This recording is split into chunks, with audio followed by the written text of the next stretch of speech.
نتأمرت يكون ما خو حمدنا أحلفنا ينهدل نتأماي بحرنا الذي دمايو تفكرنا يوبرت مسواتي خفلنا أربنا يتحرنا سلام تخطاتلتنا channel كما يكون كما تكونوا سنة كتكونوا وتر مني وتيو نايلو مارستي بزعبا زوبا غرنا أفريقيا بفلوي دما أبسمين إثيوبيا بكل تجراي زكاية زولو بوليتيكا وهواهون أكايداني نغنري إذا قد دايزي تجراي كابز حلفة نايكوينا توهو تيابنا بسلامة ومن قداب تخدول زلا transitional period أبزلاتلو ناي بوليتيكا كابناي أجرجرون وجين ناب سلاموي هوت ناب بوليتيكا مسكجار كل جزء بداهي مخانو أبتجراي تراي يكون سب بزحات هجرات أب السودان رينا ريفولوشن تغيرو اتمنجستي مستعلي ناب سلاماو من قد نخدوك ساكن دي بده قينو أبزوان زد ما بكنا تحت بتشي عملو أبتجراي نريو زلنا ناوي خيد الله يبلي الله هنجن اتكونتات بدقق مرايون كابو دما كل تخون زغل جمجام موسادن اتزلو كنتات بتخكل مردان يدلي انتي كن رينا أبزي وانز زكايزولا بوليتيكا وكايدا اتمنجش زبلو زلوتهم تأثيرهم زبهال زلوا مرحتنا يودبات انتي علاماتاتهم ينيرو الرأيهم بفلا بتجراي ترادو كرنس نير تراز ملكات كميو انت عينتا كايدا نيروهم انترناشونال كوميونيتي بزعبا زبلو لوديو أبزي وانزي اتي مرحنا بتجراي زلو انتي زبل مسير تراز زلو ونحدش مجلس أوتيلو سلازي بكل مدى كن رينا أجد حبريت الله هذا فيديو لايك جبروا كسب مودة تحطوا مهنياتو زز عرر حبريتاتون كتري سلزخونكم مجمريا انتاي كم زلوا ما بزيان جمر كم مخفتي تكوننا سلسته ودبات بوليتيكا زتصوعو سلاماو سلفي بحالتات صتا بحال تبتينو ثالثا ويانه تግራይ ውድብ ናጽነት ትግራይን ብሔራዊ ባይቶ ዓባይ ትግራይ ባይቶና ዝተባሃሉ ውድባት ፖለቲካ ዘተሓባበርዎም ውድብ ዓረና ንሉዓላዊነትን ዲሞክራሲን ድማ ድጋፍ ዝሃበሉ እዚ ሰልፊ ሓይልታት ጸጥታ ብዝወሰድዎ ናይ ሓይሊ ስጉምቲ ከም ዝተበተነ ምክትል ቦምበር ውድብ ናጽነት ትግራይ ኣይተ ዓለምሰግድ አረጋይ ንድምጽ አሜሪካ ገሊጾም ኣብዝራዩ ሕጂ كما كم زنبرت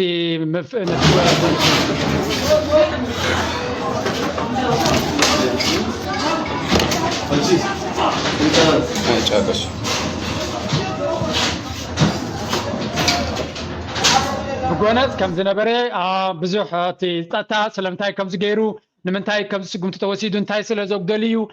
تنهيلو جزياوم معدارنا كل التجراي كزاربيو كمون جزيان ترخيبنا نتناي بوليس حلافون سلمنتاي كم زخبر كم زخاله وينتاي نيرت علامة نمنتاي كم زخون تخايلو كن رينا سفح حبريتاي نغنب كل سبدما كريون كجنزبون زلو كويني سمعني حجي نوتون عبتي كونتات انتاي كم زخونه كرمنتان مالتيو باتاتي نيرو فنكات نيرو موبايلات محداق نيرو ممنጫዕ نيرو نغوتيتካ موساد نيرو من طقلالا عبدك سو غبر يتو لعينت كل عينت اكلاوي مورالاون كالوتن حسياتات افتوم نتسلف زمصو سلامايان سبات እንዳተ ገበረው ዒልዩ ማለት እዩ ሓይታት ጸጥታ እዮም ነተሰልፊ ሙሉእ ከተማ ተቆጻጺሮም ካብ ከተማ ካብ ሕድሕድ ገዛ ክወጽእ ዝኽእል መንእሰይ ይኹን ካሊ ኣካል ማሕበረሰብ ክፋል ማሕበረሰብ ወፂኡ ናብቲ ሰልፊ ከይሕወስ እቲ ናብ ሰልፊ ዝኹሉ ተሓሒሱ ዝመጽእ ኣካል ከዓ ናብታ ሮማናት ኣዳብያትዩ ሰላማዊ ዝኾነ ሰልፊ ከይካይድ ሓሳብ ክገልጽ ዝመጸ ማሕበረሰብ ዝኹሉ ግፍዒ መከራን ከውርድ ኪሎ ኣሎ ማለት እዩ። ኣብ ሰልፊ ዝወጹ ሰባት ቅትለት ተጋሩ ጠጠው ይበል ተመዛበልቲ ናብ መረበቶም ይመለሱም ሰራሕተኛታት መንግስቲ መሃያይ ከፈሎም ሱርቦቆስ ስርዓታዊ ለውጢ ኣብ ትግራይ ይምጻእ ዝብሉን ካልኦት ጭርሖታትን ኣብቲ ሰልፊ እናስሙዑ ነይሮም እዮም። ኣብ ሰልፊ ዝተሳተፉን ቅድም ሕዚ سوتي علاماتات نايت سلماو سلفي تسمعوا صنيحكم كبافهم من قدمتي زكنتات مغبارو غازيطاوي مغلص هيبوم نيرم يمرحت نايت ودبات تزطلبو زلو كنتات دما قليل كم زي كونه انتي كسب كم زخل كبافهم نسمعيو بتزواوار زمت ريبورت بزح كنامنو لي بلان ابزوان زي مخنياتو استفلالي بوليتيكاو اجندا سلازلو نتزربا كاب افهم تسمعنا زبلصي نخومي دما ابز channel زي كل غزي كاب سبو كاب افو وي كاب رغوس حبريتا دمصي كنسمع سلازلي لايك جبر نز channel دما سبورت جبر بليز تعالنا تعيدنا قبلكم ناوز غازيطا مجلس لمصاخم لما عندي اوسو سنه بدات مسرت غيرنا نورا على خنينا اوزي مساج له دانا منه امرار حبيتنا دكتور ديجن مزغ بومبر بنات تግራይ انا هيا لغدفاي بومبر سلسان تግራይ ስለዚህ اوسوسن ጉዳት ኮርቲርና መግለጽ ነው ገሊኦም ካዝዝ ሞትቶታትዮም ገሊኦም ምስ እቱ ምሕዳር ከተማ መቀለ ዝሃቦ ደብዳቤ ተታሕዚኦም ገሊኦም ከዓ ናይ ህዝብና ስምዒት قلنا قاعة زنات هاي قدروا له هذه المسألة غيرنا هنا من لتقنهم أنا سوسنا خفالو خشفون إيه مجموعة الخيدان تايم على تيجي نقدر خبره هذا الإيه إذا خيدان سلسلة ندوات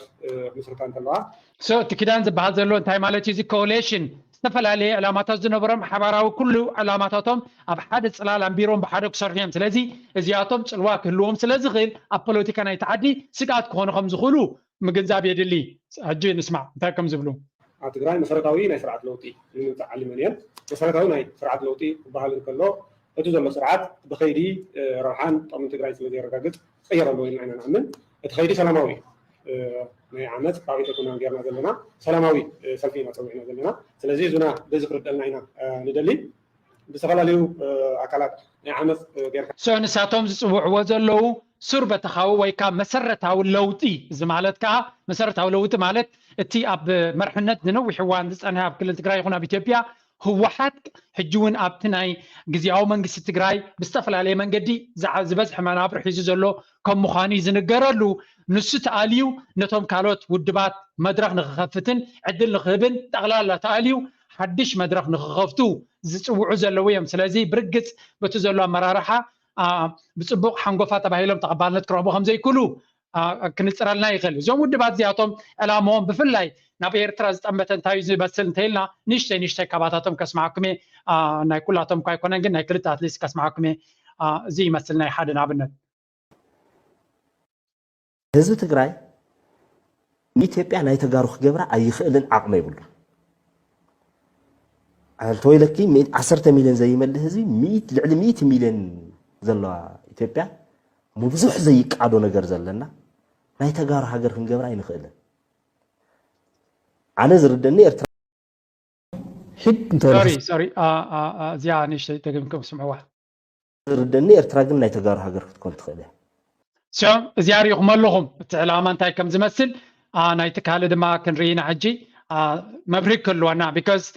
just because political party لزغون وزدل يكزار بقول مالته يكون عن أنا كم زبلو كل جزء نير تراز ملكات تخوين ترى إنترست لني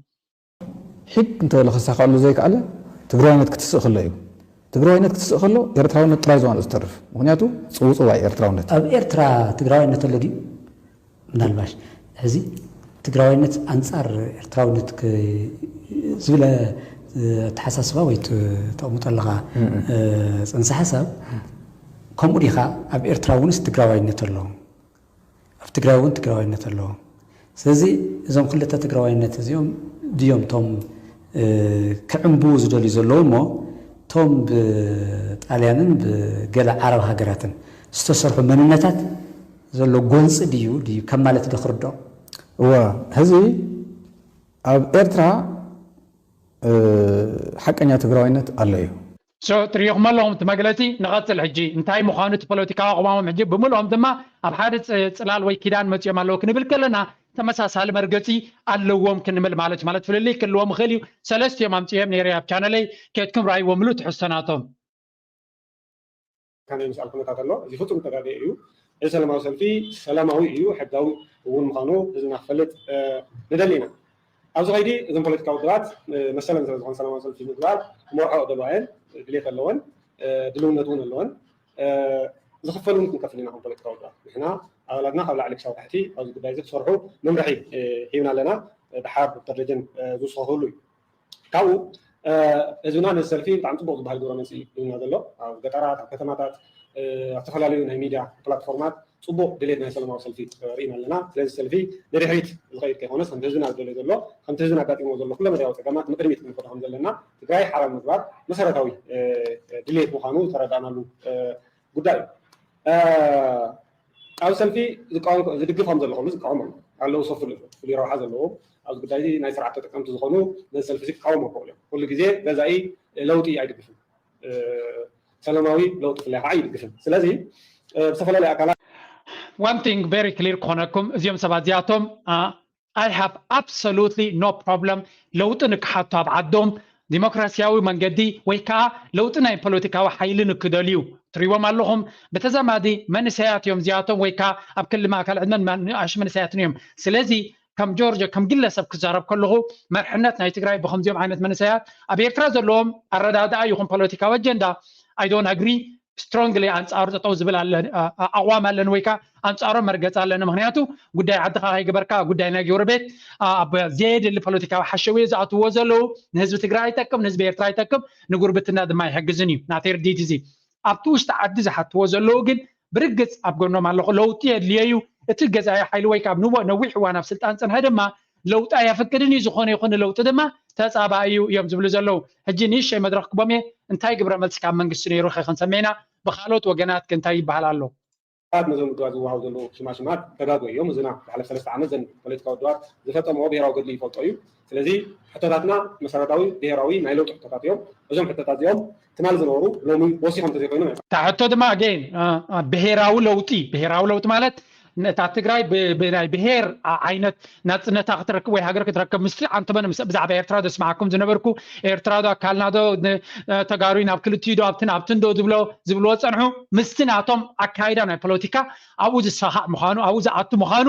ከነስተውዕለሉ ክንክል ከም ዘለና ኢለ ዘምጻልኩም ዘለኹ ሳክት ንኸም ኢለ ይኹንኩን ተዘራርባናቶም ኣብ ብሄራዊ ፖለቲካ ዘተኮረ እዩ أجمعنا بدوس خاطر حتى نوثق أي دولة لذي أول مسارات يعني مكايد سلفيو زرزراتهم غير من قلتنا كنا قديمة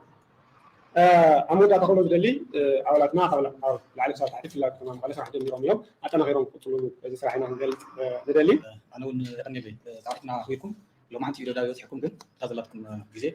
تسويكم منتخم عبي مسكنا يبقون نخلطكم مجاتات على حتى الجزء فتام ولا شيء تزعلنا كنتوا وديهم كم صلتوا تمالي تن سلسلة بيها وين الدوات من محدار كتمان مغلى دبدا بيتنا غيرنا نخلط مالك كده نصير بقص لوتي يعوزوا التيمة كعجحه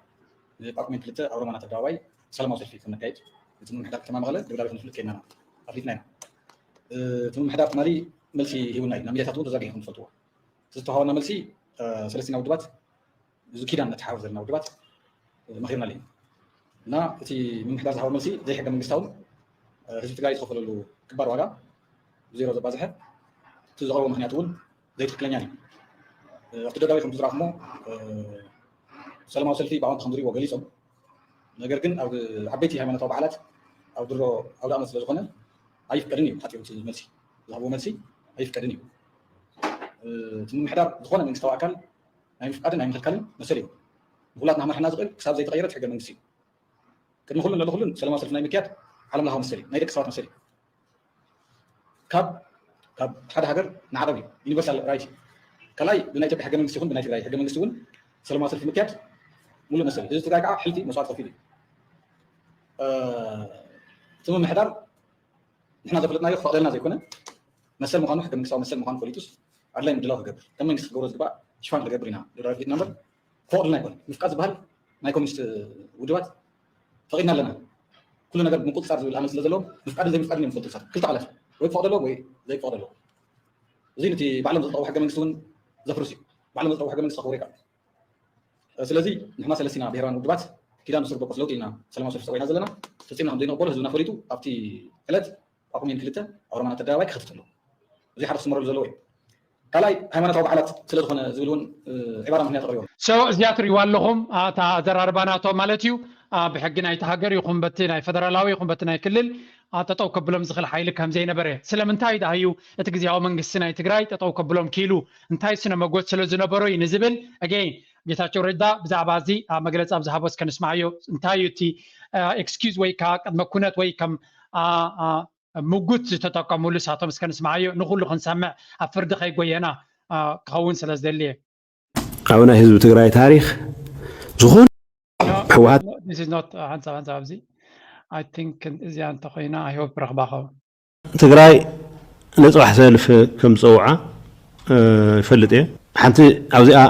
ክሊር ክትኾን ዘለዋ ሰላማዊ ሰልፍ ምፍቃድ ምክልካል ዝበሃል ነገር ከም ዘየለ ተረዳዲና ኢና ከፍልጡ ኣለዎም ኣብ ዘፍልጡሉ ሰዓት ኣኼባ ዝግበረሉ ሰዓት ኩነታት ቦታ ናይ ምውሳን ስልጣን ግን ናይ ተቃውምቲ ክኾን ይኽእል ብዝኾነ ይኹን መንገዲ ብመሰረቱ እቲ ሰልፊ ክግበር መሰሎም ከም ዝኾነ ተቐቢልና ናይ ፀጥታ ሓይሊ ዝገብሮ ምፅራያት ኣሎ ብተግባር ንፈልጦ ግን ግዝፍ ዝበለ ናይ ፈንጅታት ምትእኻብ ኣሎ ሰልፍ ትገብረሉ ምክንያት ስቴትመንት ክትሕልፍ እዩ ሰልፊ ብምግባርካ ምክንያት ናይ ህዝቢ ትግራይ ናይ ፀጥታ ሽግር ናብዚ ገደደ ኩነታት ዘብፅሕ ሓደጋ ኣሎ ዝብል ዘተኣማምን ናት ሓበሬታ መረዳእታ እንተሒዝካ መሰል ስለ ዝኾነ ፅባሕ ብዝበልኩሞ ሰዓትን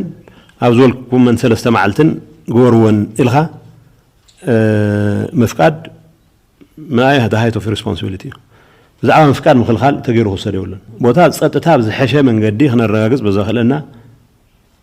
ቦታ ይገበር ናይ ሓደ መዓልቲ ሰልፊ ምግባር መሰልኩም እዩ ሚልዮናት ይፀዋዕ ኣሽሓት ይፀዋዕ ብዘይገድስ እታ ናይ ፅባሕ መድረኽ ዘለዎ ሓደጋ ዝምልከት ዋና ጭንቀትና ሕዚ ንሕና ብጭቡጥ ንፈልጦ ናይ ሴኩሪቲ ሓደጋ ኣሎ እዩ ንኦውን ፕሮቴክት ክንገብር ስለ ዝግበአና እዚ ጉዳይ እዚ ናብ ዘይኮነ ነገር ከይእትወና ሶሊድ ተፃዒኑ ዝመፀ ብደንብ ዝተዋደደ ዝመስል ምንቅስቃስ ኣሎ እቲ ምንቅስቃስ ናይ ህዝቢ ትግራይ ታዘላ ሰላም ሓሊና ኢና ብዛዕባ ካልኦት መሰላት ክንዛረብ ንኽእል ሁላ ፋሕጭን ግራሕ ትበልና ብዘን ነገርና ኣትወሉ ኩነታት ህዝቢ ትግራይ ተጎዳእ ይኹን ብናተይ እምነት ተሰልፊ ኣይገበር ይብልናን ፅባሕ ንምግባር ዘኽእል ኩነታት የለን ሶ ከም ዝራኹሞ እቲ ኩነታት እቲ ሰልፊ ኣይኮናን ንቃወም ዘለና እንታይ ደኣ እቲ ህዝቢ ትግራይ ኣብዚ እዋን እዚ ሴኪሪቲ ናቱ እኹል ኣይኮነን ዳርጋ ብጭቡጥ ንሴኪሪቲ ስጋት ክኸውን ከም ዝኽእል ፈሊጥና ኣለና ይብል ኣሎ ስለዚ ብጭቡጥ ዝፈልጡ ተኮይኖም መይቢ ናይቲ ሴኪሪቲ ትሬት እቲ ቀንዲ ጫንቂ ወይ ፀገም ክኸውን ይኽእል ዝብልዎ እውን ካባታቶም ክኸውን እውን ከም ዝኽእል ምግማት የድሊ ኣነ ይኹንኩም ዝብል ዘለኹ እቶም ፖለቲካል ኦፖዚሽን እቲ ኣብ ትግራይ ዝግበር ዘሎ ኣግርግር ወይ ከምኡ እውን ገለገለ ወገና እንታይ ይብልዎ ኣለዉ ስቲል ትግራይ ርጉእነት ከም ዘይብላ ኤክስኪውዝ ብምግባር ነቲ ዘሎ ኩነታት ንስልጣን ንመናውሕን ናይ ስልጣን መንበራትካ ንምድልዳልን ምክንያቱ እቲ ህዝብን ተመሪርዎ ንህወሓት ከምቲ ቀደም ዝለመዶ ውሕስነት ንክህቦ ሞር ክቕበሎ ስለ ዝኽእል ሕንፍሽፍሽ ኣይድልየናን እዩ ኣብቲ ናይ ቀደምና ንመለስ ዝብል ዓይነት ርእቶ ክህልዎም ስለ ዝኽእል እዩ ዝብል ኣረዳዳ ኣሎ ዝተፈላለዩ ወገናት ዝብዎ ዘለዉ ርእቶ ክንርኢና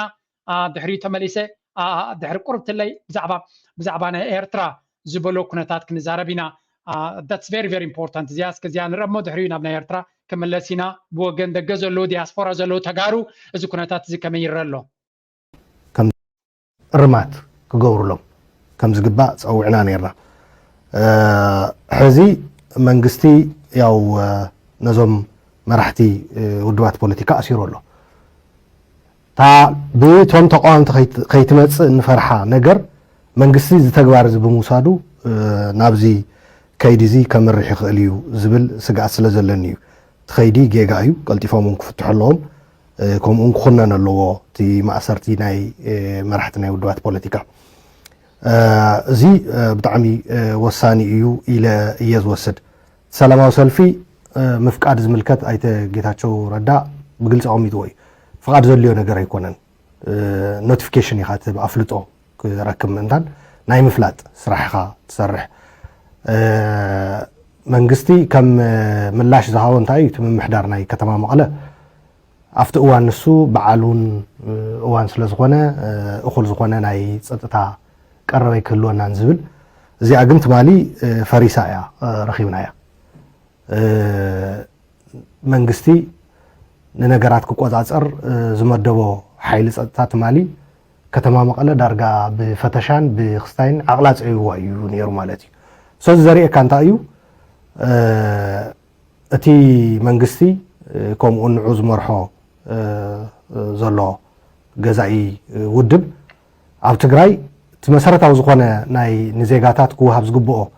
ናይ ድሕንነትን ፀጥታን ከለላ ውሕስና ደሊቨር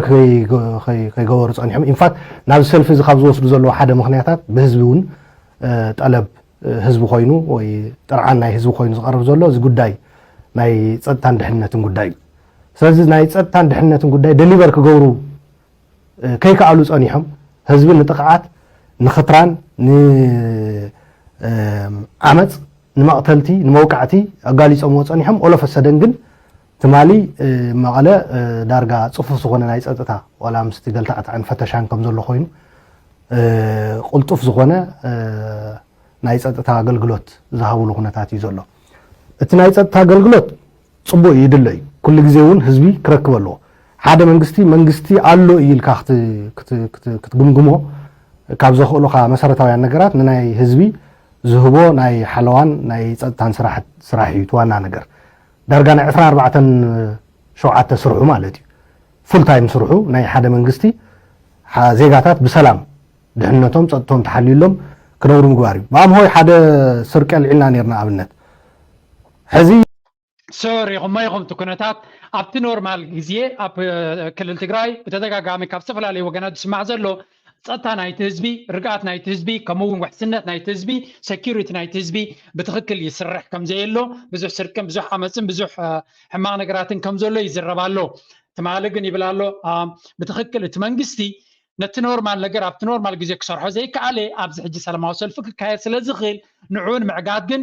ገጂፍ ዝኾነ ፀጥታዊ ስራሕ ክሰርሕ ከም ዝኽኣለ ስለዚ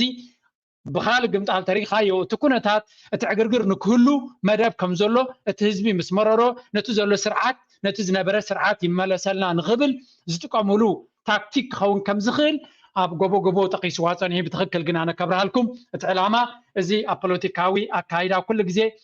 ፀገም ፈጢርካ እቲ ፀገም ምስ መረረት ህዝቢ ኣብቲ ንስኻ ዝገበርካሉ ስትራቴጂን ፕላንን ከም ዝኣቱን ከም ዝርዕምን ንክትገብሮ እዩ ፅኒሕ ኢልና ክምለሶ ኢና ብካልእ ወገን እውን እዚ ብዙሕ ሰብ ዝዛረበሉ ኣሎ ብዛዕባ ኤርትራ ኣብዚ እዋን እዚ ኣገዳሲ ንነፍሲ ወከፍና ተገድስ ነጥብላ ንስማዕ ያስከ ኣብዚኣ ሓፃር ገይረ ቆሪፀ ኣምፅልኩም ኣለዎ ምስ ኤርትራ ብሰላም ዝውዳእ ነገር ብሰላም ክንውድእ ኢና ተተኻኢሉ እቲ ዋና ጉዳይ ምስ ፌደራል መንግስቲ ዝግበር ዋላ ተኾነ ኤርትራን ኢትዮጵያን ዝምልከት ናይ ፌደራል መንግስቲ ጉዳይ እዩ ትግራይ ግን ከምታ ዋና ማህሰይቲ ሰለባ ዝኾነት ዓዲ ከም ህዝቢ ኣብዚ ጉዳይ እዚ ናይ ባዕልና ታራ ክንፃወት ኣለና ዘልኡነት ኣለና ሶ ናብ ድሕሪት ክመልሰና ዝኽእል ነገር ክህሉ የብሉን ናይ ተሓታትነት ጉዳይ ናይ ስራሕ ክፍፍል ንገበረሉ እዩ በብመዓልቱ ብዛዕባ ተሓታትነት ደው ክነብል የብልና ክነሓድጎ ዝግበአና ተረዲኣትኩም እዚኣ ናይ ኤርትራ ጉዳይ ብዝተኻለ መጠን ብዲስካሽንን ብምህን ክንከፍቶ ኢና ንደሊ ድሕሪት ክንምለስ ኣይንደልን ኣብ ባእስን ውግን ዕግርግርን ክነኣቱ ኣይንደልን ይብላ ኣሎ እንታይ ማለት እዩ እዚ ትማሊ ብርቱዕ ውግእ ብዙሕ ጄኖሳይድ ገለ ተኻዩ ተባሂሉ ብዙሕ ዘረባ ይዝረብ ነይሩ ኣብዚ እዋን እዚ ግን እቲ ቶን ወይ ካቲ ድምፂ ወይ ካታ ራእያ ወይ እቲ ፖሊሲ ኣትሊስት ካብ ኣፎም ዝወፁ ዘሎ ካብ መርሕነት ናይ ትግራይ ምስ ኤርትራ ዘሎ ኩነታት ብሰላማዊ መንገዲ ምናልባት ፅቡቅ ጌርኩም ዘይሰማዕኩማ ዘይተረዳእኩም ከይሉ ስምዕዋ this is very important ብሰላም ዝውዳእ ነገር ምስ ኤርትራ ብሰላም ዝውዳእ ነገር ብሰላም ክንውድእ ኢና ተተኻኢሉ እቲ ዋና ጉዳይ ምስ ፌደራል መንግስቲ ዝግበር ዋላ ተኾነ ኤርትራ ብዓብዩ እቲ ጉዳይ ናይ ሃገር ምስ ሃገር ኤርትራ ምስ ፌደራላዊ መንግስቲ እያ ክትገብር ግን ትግራይ ናቶም ፖዚሽን ወይ ከዓ ናቶም ስታንድ ናቶም ርድኢት ኣብዚ እዋን እዚ እንታይ እዩ ምስ ኤርትራ ክግበር ዝኽእል ኩሉ ብሰላማዊ መንገዲ ክውድኡ ወይ ከዓ ብሰላማዊ መንገዲ ንክፈትሑ ድልውነት ከም ዘለዎም ይገልፅ ኣሎ እዚ ድማ ነቲ ህዝቢ ኤርትራ ነቲ ኩሉ ብኩሉ ወገን ኮይኑ ዝዛረብ ዘሎ እቲ ትማሊ ብርቱዕ ፈኸራን ባእስን ዕግርግርን ንውግን ዝሓትት ዝነበረ ወገን እውን እንትኾነ ንሰላማዊ መንገዲ ንክገብር ሕቶ የቕርብ ኣሎ ጠለብ ናቱን ድሌት ናቱን ባህጊ ናቱን ንሱ ምዃኑ ይነግር ኣሎ እዚ ንዓና ነቶም ኤርትራውያን ድማ ክርዳኣና ክኽእል ኣሎ ኩሉ ግዜ ደረቕ ዝኾነ ፖሊሲ ፖለቲካዊ ኣረዳድኣ ከምዘየለ ኣብ ዓለም ትማሊ እንታይ ትብል ነርካ ዓለም ከመይ ኢላ ክትግምጠር ከም ትኽእል ፖለቲካዊ ኣካይዳ ናይ ፖለቲካውያን ሓይልታትን ፖለቲከኛታትን ኣብ ሓፂር ግዜ እንታይ ዓይነት ፖዚሽን ወይ ከዓ ናቶም ኣቕዋም ክቕይሩ ከም ዝኽእሉ ንክርዳኣና ኢለየምትየ እያ I am very very happy ኤርትራ ምስ ኢትዮጵያ ምስ ትግራይ ምስ ሶማል ምስ ኩሉ ሰላም ክህልዎስ ንስለት ህዝቢ ውግን ዕግርግርን ይኣኽሎ ትካል ዘሎ ፖለቲካዊ ኩነታት ብፖለቲካዊ መስርሕ ብሰላማዊ ቃልሲ ክብፃሕ ይኽእል እዩ ዝብል እምነት ኣለኒ ዘይብፃሕ ነገር የለን ንነዊሕ ተሓስብ እንድሕር ኮንካ ንስለት ህዝብን ንስለት ሃገርን ተሓስብ ተኮንካ ይከኣል እዩ ሕጂ እስከብዚኣ ንስማዕ ሓንቲ very very interesting conversation ኣላ እዚኣ ንስማዕ እያ እዚ ድማ ክፋል ናይቲ ህዝቢ ትግራይ ዝስምዖ ዘሎ ነገር እዩ ካብ ባዕሎም ንጌታቸውን መንግስቲ ከምዘየለ ኣብ ትግራይ ክመርሕ ዝኽእል ስትራክቸር ከም ዘይፈጠሩ ባዕሎም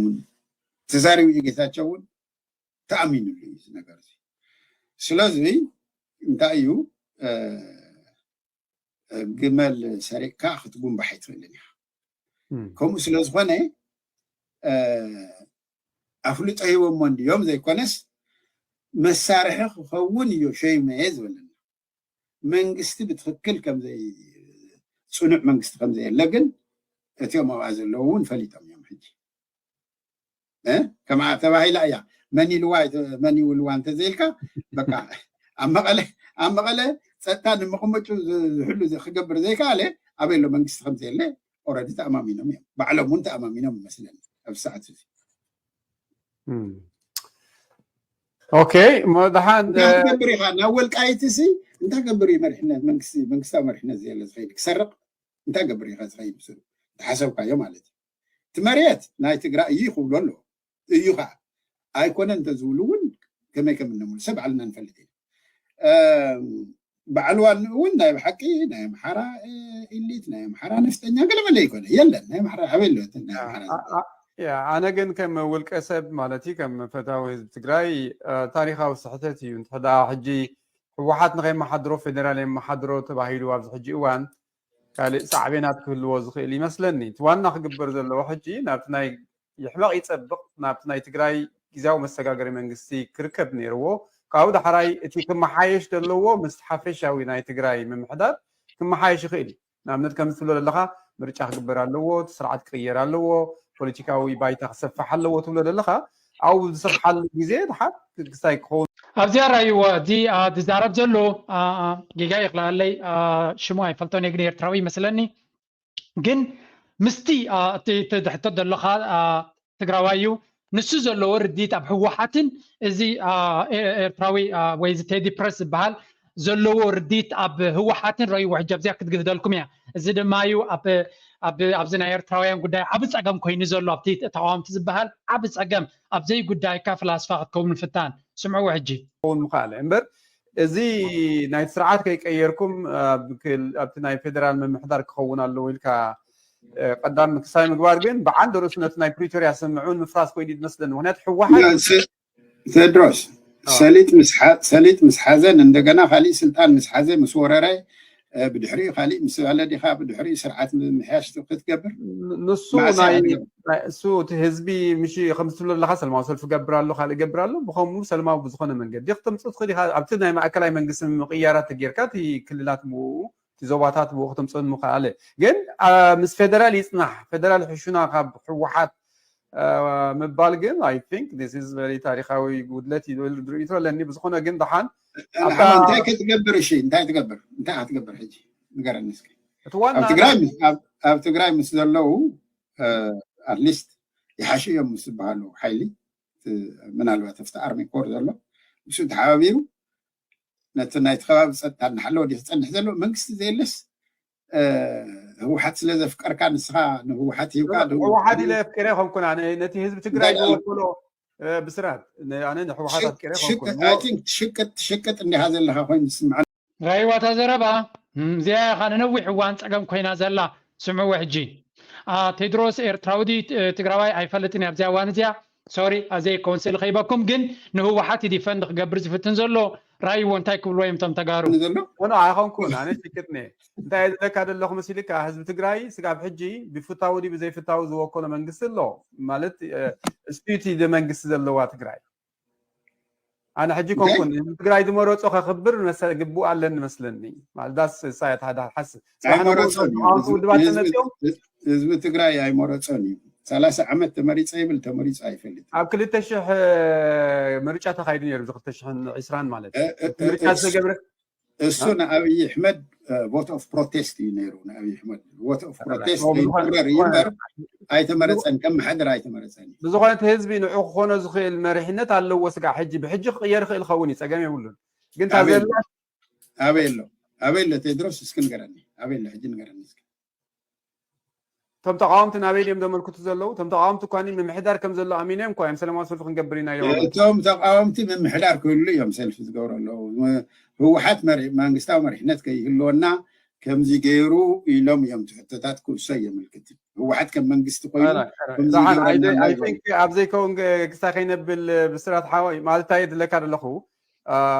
علم حوحات كم دولونا تقراي وكيل غيرا ام ناي بريتوريا أنا زجرمني قال تقاومتنا إرترا ኣብ ጉዳይ ናይ ትግራይ ከምዛ ኣዝዮም ኣኽበርቲ ፈራሕቲ ዝኾነ ሕማቕ ከይዛረቡ ብዛዕባ ትግራይ ከምዚ ማሕላ ዝኣተዉ ኣብ ጉዳይ ናይ ኤርትራ ተኮይኑ ግን ንስዋዓት ክፀርፉ ፀገም የብሎም ንባንዴራ ክዝንጥሉ ፀገም የብሎም ታሪክ ናይ ኤርትራ ክዝንጥሉ ፀገም የብሎም ብፍጹም ስኽፍ ኣይብሎምን እዩ ኣብ ትግራይ ግን ከምዛ ኣብ ማይ ዝኣተወ ጠንጭዋ እዮም ዝቕየሩ ነዚ ጥራይ ኩንኩን ዝብል ዘለኹ ኣብ ዝተፈላለየ ዝርዮ ነገር እንተሎ ንተጋሩ ክነቕፉ ወይ ብዛዕባ ትግራይ ክዛረቡ ከለዉ ፈጥ እናበሉ እዮም ዝዛረቡ ኣብ ጉዳይ ናይ ኤርትራ ግን ብፍጹም መትሓዚ ዘይብሎም እዚ ኸ እንታይ እዩ ዘርእየካ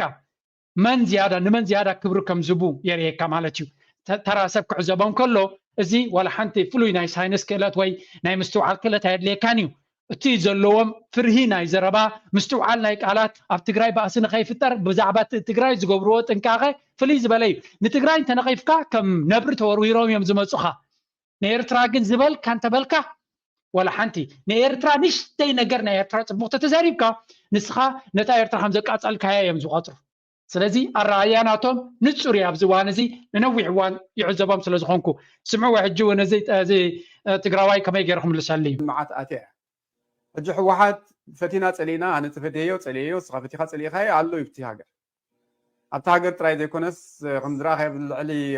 ትግራይ ጥራይ ኮነስ ኢትዮጵያ ኣፍሪቃ ቀርኒ ኣፍሪቃስ ን50 ዓመት ፅልዋ ክገብር ፀንሐ ውድብ እዩ ሓደ መዓልቲ ክትሓኩ ዋላ እንተደለኻ እውን ዝከኣላይ ኢሳያስ ከዓ ኣሎ እዩ ከምታ ትብላ ዘለኻ ኣብ ኤርትራ ተመሪፁ እዩ ኢሳያስ በታ ሓሳብ ናይካ ኣይኮነን كما تمريصيو ህዝባዊ ግንባር ሓርነት ኤርትራ ወኪል ናይ ህዝቢ ኤርትራ እዩ ነይሩ በተሓሳስባ ብመንፈስ ኣብ ኤርትራ ኩለን ተንትካላት ሰማሎም ዘረባ the logic flows like this ቀደም ንብሎ ዝነበርና እዚዩ ሕጂ እውን ይመጽእ ኣለ ተጋሩ ንህግደፍ ትጸልጥ ኮይንካ ንህወሓት ብኸመይ ተፍቅሮ ከመይ ጌርካ ንህወሓት ትንድ ንህግደፍ እናፀረብካ ኢልና ኣብቲ 2023 ተዛረብኩ ክሳብ ሎሚ በዚያ ዝፀርፉንን ዘዋርዱን ብዙሓት እዮም ተጋሩ ግን በታ ሓደ ብጣዕሚ እዮም ዝሐጉስኒ እታ ረኣያናቶም ምዕሩይ ስለ ዝኾነ ካብዞም ናይ ኤርትራ ንትግራይ ዝድግፉ ዝተሸፈነ ከምዚ ዝተጠምዘዘ ሓቂ ጥራይ ክነግሩኻ ዝፍትኑ ሎጂክ ዘይክተሉ ሰባት ተመሪፁ ኣበየለዋ እሳተን ኣብ ትግራይ ከምታ ልክዕ ኣብ ትግራይ ዘለዋ ሓንቲ ጋዜጣ ኣላቶ ሬድስ ኣላቶ ኤፈርት ኣላፍቲኣ እዚኦም ኩለን ከምታ ትብላ ዘለኻ ሸቐጥ እንያ እታ ሸቐጥ ትበልኳ ኮሳ ኮያ ሕጂ እንታ እዩ ኢሳያስ እውን ኣብ ኤርትራ the same thing ከምታ ትብላ ኣለኻ ከምታ ንዓኻ ትሕመካ እንተደኣልያ ኣፍቲኣ ኸማ እያ ተጋሩ ትሕሞ ኖ ይርዳእኒ እኳ እዩ ኣነ ድለካ ዘለኹ ኣይርድእካኒ ኖ ክንረዳዳእ ኣይንኽእልን እምበር ከመይ ጌርካ ምሳኻ ክንረዳዳእ ንኽእል እናሸቀጥካ እቲ ኣነ ሸቀጥኒ ሓደ ብስራት ኣብ ኮሚቴ ኸይደ ኦኬ ኣነ ዝሽቅጦ ምክንያት ወላ ሓንቲ የብለይ ኣነ ድለካ ዘለኹ ኣብ ትግራይ መንግስትነት ይሕመቕ ይፀብቕ ኣሎ ጽቡቅ ገይሩ ዝምልሰልካ ዘሎ ስለምንታይ መሲልካ ኣብ ናይ ዓዱ ከተእምኖ ስለ ትፍትን ዘለኻ እዚ ድማ ብጣዕሚ ዝሕዝን ናይ ኤርትራውያን ተቃዋምቲና ባህልቲ ሕጂ ኤርትራዊ ምዃን ተረዲእኒ ኣሎ ተቃዋምቲና ዝብል ኣብ ትግራይ ከምዚ ናይ ህወሓት ቲፌዞ ኣም ቬሪ ሹር ካብዚ ተበጊሱ እቲ ሰብ ህወሓት ይኸፍሎም ኢዶ ኣይከፍሎምን ኢዶ እናበለ ዝዛረብ ካብዚ ዝተበገሰ እዩ ዝኸውን ምክንያቱ ትግራዋይ ባዕሉ ኣብ ዓዱ ዝዛረበካ ዘሎ ንዑ ቻለንጅ ክትገብሮ መን ስልጣን ይብካ ካብኡ ንላዕሊ ስለ ትፈልጦ ዲ ካብኡ ንላዕሊ ረብሓ ስለ ዘለካ ድዩ እዚ ድማ ኣብ ዘይ ጉዳይካ መፂኻ ናይ ገዛኻ ከም ንምስይጣን ክትጥቀመሉ እቶም ተጋሩ ኣብ ዓዶም ንዘጋጠሞም ንዝዛረቡ ግን ኖ ተጋጊኹም ኣለኹም ኣብ ዓድኹም ፅቡቕ ኣይተረዳእኩምን ኣለዉ እናበልካ ቻለንጅ ክትገብር ምፍታን ናይ ብሓቂ ዝሕፍር ክብሎ ይኽላነ ኣሜሪካ ክትዛረብ ተደልያ ምስ መን እያ ትዛረብ ኣብ ትግራይ ምስ መን ትዛረብ ምስ ብሕጊ ዝተመረፀ ናብ ኣሜሪካ እንታይ ትገብር ብስሩ ዝኾነ ዓለም ለኻዊ ማለት እዩ ዋላ ኢትዮጵያ ብሕጊ ዝተመረፀ መንግስቲ ኣሜሪካ ከም ዘለዋ ትፈልጥ ፌደራል መንግስቲ ናይ ኢትዮጵያ ክዘራረብ ተደልዩ ምስቲ ግዜያዊ መሰጋገሪ መንግስቲ ናይ ትግራይ ይዘራረብ ኣይኮነን እጃነ ዝብል ዘለኹ ንሱ ካብ ሃለወሲ እቲ ወልቃይ ፀገደሲ ንዕኡ ዘይወሃቦ መጀመርያ ድሓራይ እንደገና ትክመሓይሽ ዘለዎ ኣብ ውሽጢ ክልል ናይ ትግራይ እንተዳ ተቀይሩ ናይ ወልቃይ ፀገደ ምምሕዳርካ ይቕየርና ንተቋምቱ ተመሓይሹ ፀናሕሞ ተመሓይሹ ከዘይ ይኸይድ ንሱ መንግስቲ ኮይኑ ተመሓይሹ ዘይቕበሉ እሞ ኣብዛ ሕጂ እዋን የድለካ ኣለኹ ንስኻ ፀናሕሞ ክነገረካ ኣብ ወልቃይት ምስ ከደይ መሓይሽካ ትብለና ኣለካ እዚ እዚ ትብለኒ ዘለካ ንሱ እዩ ፅናሕ ክነገረካ ንስኻ ትብለኒ ወልቃይት ምስ ከደይ መሓይሽ ትብለኒ ኣለካ ኣነ ድማ ኣብ መቐለ ተመሓይሹ እዩ ክኸይድ ዘሎ ወይ ዝብለካ ኣለኹ እቲ ፌደራል ከዓ እንደገና ዝብሎ ዘሎ መንጎ እንትኾነ እውን ንሕና ሰብ ገዛ ከምኡ ኢና ኣብ መቐለ ተመሓይሽስ ክቕበል እውን ኣይግብኦን እዩ ብቑዕ መንግስቲ ኣይኮነን እዩ ኢና ንብለና ንስኻ ግን ኣብ ወልቃይት ከይት መሬት ንቐደም ኢሉ ቀበሎ ካብኡ ተው ዘሎ መሰበለ ኣብኡ ከይዲ ይመሓሽ ስለምንታይ ከምኡ ይኸውን ተመሓይሽ ይፈልጥ ከምኡ እናበለ ካብ ኣነ ኣብዚ ንዓኻ ከራኸር ኢለ ይኮንኩን ዘለኹ ክገድፋ ክንከራኸረሉ ኣለና እምበር ምክንያቱም ኮንፊዥን ሪሙቭ ድኸውን ኣለዎ እሞ ኣነ እንታይ የድለካ ዘለኹ መሲልካ ሶሪ ይኹም ኣብዘይ ጉዳይካ ክሳብ ክንድዚ ምሕላቕ ኣብ ናይ ጉዳይ ናይ ዓድኻ ንምኽፋእ ዓድኻ ንምስይጣን ሮኬት ትኸውን ኣብቲ ናይ ካልእ ጉዳይ ድማ ንሱ ህወሓት ንኽፅብቕ ህወሓት ንኸይወርድ ዝግበር ዘሎ ዘመተ ርኢናዮ ናብ ዝሓለፈ ዓመታት መዛረባ ኣይኮነን ኣብዚ እዋን እዚ ግን ካብ ታሪክ ኩሉ ሰብ ክመሃር ኣሎ ኣብዘን ዝሓለፈ 2-3 ዓመት ዝረኣናዮ ኣካይዳ ኣብ ብዙሓት ተቃወምቲ ኢና ዝብሉ ደለይቲ ፍትሒ ኢና ዝብሉ ካብ ብዛዕባ ኤርትራ ብዛዕባ ትግራይ ዝያዳ ከም ዝግደሱ ርኢና ኣለና እዚ ድማ ዓዊልካ ክዝረበሉ ዘለዎን ኩሉ ሰብ ክነቅሓሉ ዘለዎን እዩ እቲ ዝሕዝን ክፋሉ ድማ እቲ ዝዓበየ ክፋል ሚድያ ናይ ኤርትራውያን ብከምዚ ዓይነት ኣተሓሳስባ ዘለዎም ተባሒቱ ፀኒሑን ኣለዎን ኣብ ትግራይ ሓንቲ ብጭቕ ኢሎም ክዛረቡ ዘይክእሉ ብናይ ኤርትራ ጉዳይ ግን ናይ ኤርትራኻ ወላ ሓንቲ ብጌጋ እውን ፅቡቕ ናይ ኤርትራ ከልዕሉ ዘይደልዩ ኤቭሪቲንግ ብዛዕባ ኤርትራ ሕማቕ ጥራይ ክበሃል ዝደልዩ ኣብ መንጎ ስርዓትን ህዝብን ፍልልይ ብንፁር ዘይረአ ኩሉ እቲ ናይ ኤርትራ ንምስይጣን ናይ ኤርትራ ጥራይ ዝሰርሑ ሓደ ሚድያ ዘይኮነስ ኣዝዮም ብዙሓት ሚድያ እዮም ዘለው ናይ ሆፕ ነቲ ኣብ መፃኢ ናይቲ ሽም ናይ ኤርትራ በሊልካ ንምጥፋእ ምዃኑ እውን ይርዳእካ ይስው ምክንያቱ ሰብ ነቲ ሃገር እቲ ሽም ኣመና እንተተበላሽዩ እዚ ስም እዚ ክንዕርዮ ስለዘይንኽእል ካልእ ሽም ይሕሸና እዚ ባንዴራ እዚ ክንዕርዮ ስለዘይንኽእል ካልእ ባንዴራ ይሕሸና እቲ መንገዲ ወይ ተኣንፈት ናበይ ምዃኑ ኩሉ ሰብ ክርዳሉን ክነቅሓሉን ዘለዎ ኩነታት ምዃኑ ክነግረኩም ይደሊ ኣነ ኣብዚ እዋን እዚኣ እቲ ሰብ ነዚ ኣስተውዒሉ ክሪኦ ይደሊ እናበልኩ ነዛ ናይ ሎሚ ቪድዮ ኣብዚ ክንውዳእ ኢና ፕሊስ ናትኩም ደገፍ ናትኩም ሓሳባት ጌጋ እንተሎ ናትኩም ርዲት ኣብዚ ግደፉ ኮሜንት ናትኩም ባህናፅ መንገዲ ግደፉ ላይክ ግበሩ ምዝያ ደርፊ ናይ ባርያ ክገድፈልኩም እያ ካልእ ኣርሲ ክሳብ ንራኸብ ቅንጣብ መሬት ይኹን ማኹ ሓመድና ኣሕሊፍና ይንህብን ንጣብ ማይ ባሕርና